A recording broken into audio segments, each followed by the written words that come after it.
আসসালামু আলাইকুম রহমতুল্লাহি ওয়া বারাকাতুহু।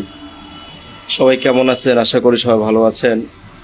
আসলে নিজের কাছে অনেক খারাপ লাগে, অনেক কষ্ট লাগে যে আমাদের মাঝে আর হাদি ভাই নাই, কিন্তু ওনার স্মৃতিগুলো, ওনার আবেগময়ী কথা আমাকে এখনো কাঁদায়। ওনার যখনই ছবি আমি দেখি তখনই দু চোখ জোরে অজান্তেই কান্না চলে আসে। আসলে এটা কেন? এটা আল্লাহ তাআলার ভালোবাসা। এটা উনি দিনের জন্য এবং মানুষের জন্য, এই বাংলাদেশকে আধিপত্য ধ্বংস করার জন্যই তিনি লড়ে গেছেন।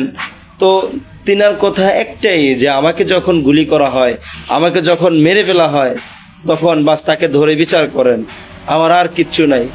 তাহলে আজ আদি ভাই মরেছে প্রায় 15 থেকে 16 দিন হয়ে যাবে, আর একটু বেশি হবে, কিন্তু আদি ভাইয়ের হত্যার বিচার এখনো হয় না।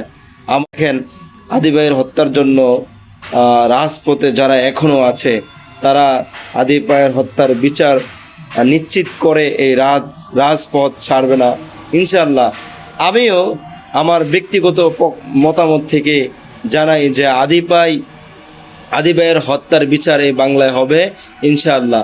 আমি আমাদের যারা উপদেষ্টা সরকার মহোদয় আছেন তাদেরকে অতি বিলম্ব বলছি যে আদি ভাইয়ের হত্যার বিচার দ্রুত কার্যকর। হাদি কখনো মরে নাই, আমাদের হাদির চেতনা আল্লাহ তাআলা আমাদেরকে দিয়েছেন। এই চেতনা নিয়ে আজীবন বাঁচবো। আমরা অবশ্যই মরে যাব একদিন, এই মরার কোনো ভয় করি না। একদিন তো মরতেই হবে, তো হুঙ্কার দিয়ে একদিনই মরে যাব ইনশাআল্লাহ। হাদি ভাই মরে না, হাদি ভাই আমাদের ভিতরে আছে। আমরা হাদি ভাইয়ের হত্যার বিচার চাই।